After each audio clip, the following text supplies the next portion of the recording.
奇奥无比的观众们，大家好！我要介绍一位传奇车手，他身高1.95米，各种肌肉，而且车技还非常牛逼。他就是我们传奇车手杰夫 Lenosky。 bicycle and want to learn about some new places to explore with your wheels that you might not know about. Jeff Lenosky, you're taking time off of the trail to sort of educate us a little bit and talk about it, but you have accomplished some really seriously cool things. Tell us about it. Taking your mountain bike and just trying to ride over rough terrain up.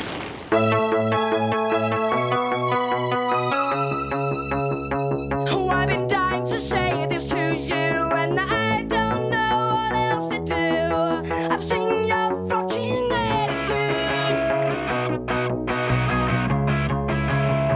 Oh, I've been So when I got my first ever mountain bike over 25 years ago, 6 or 7 years ago, I had a pretty bad injury. I broke my leg. And as part of rehab, I started mountain biking again. The idea behind Trail Boss was I started my career mountain biking, but mostly trials. When people know that you ride trials, it seemed a common theme whenever I would travel to a new town. They'd always have challenges for me. They'd always say, oh, there's this trail here that's impossible. We've never seen anybody ride it. I wonder if you can do it. So I was kind of thinking of an idea for a video series to do, rather than just a trial series or something. I wanted to do something that I thought was pretty cool. So the name of the series is called Trail Boss. And the idea is, when you clean a trail, you could be called a trail boss. So it's not just me. Anybody could be a trail boss. When I went to college, mountain biking had just gotten popular. I was 6'4", so super tall, and BMX bikes were pretty small for me. So when I saw my first mountain bike, which was as I was going to college, freshman year, it looked like a big BMX bike. Like I liked the big knobby tires and whatever, and I figured it was a bike that fit me.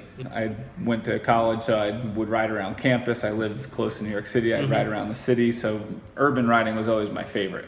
We came up with the idea to do speed trials because it would start to incorporate other forms of riding. So the idea behind speed trials was it would have pretty basic trial skills, bunny hops, riding skinnies, things like that. But then it might have a jump in a fast section. So we would incorporate slalom riders and street riders like Aaron Chase and Eric Porter and Kyle Abbott would do great at the time.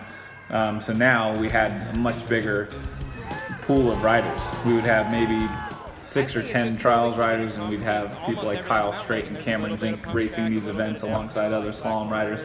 And it was really fun. The idea behind speed trials was it's a head-to-head race, so just like it was the same idea, but just over obstacles. I've been riding for Giant for over 16 years, and their office in the US is in Southern California. Oh, really? A lot of times, like when you have ridden your bike for so long, it's so hard for me to see an improvement, You're talking like 1%. If you see a 1%, it's great. I like working with people, but when you start with somebody new, you could make somebody 10-20% better like in 3 days. Natural, right? Yeah, you can see the improvement every run. Got on the bus to come up here and saw the Great Wall, which was amazing. I never thought I'd see it in real life. So like it honestly feels like a small Whistler. The terrain here is very similar to Colorado. Like when you look up in the mountains, it looks just like Colorado with a lot of the aspen trees and the way the dirt feels and everything. The food tonight was really good, actually. They had a curry dish that was pretty delicious. So tried chicken heart. I tried some different fish dishes over the past few days. I tried a chicken foot. It's not too bad. It's not too bad. Or even from the sheep, from the cow. Yeah. Like the lungs and even the cock, honestly. I'll stay away from that. Yeah, true. Because they do believe when you eat it, you're gonna get stronger. Oh yeah? Yeah, you know what I mean, right? Yeah, your sexual ability. Yeah. That's very funny. People are all super nice. I mean, you can't really understand what one another is saying too much, but you could communicate non-verbally, and everybody's super nice. So getting to sit down and share my message with Chinese mountain bike fans is a pretty awesome opportunity.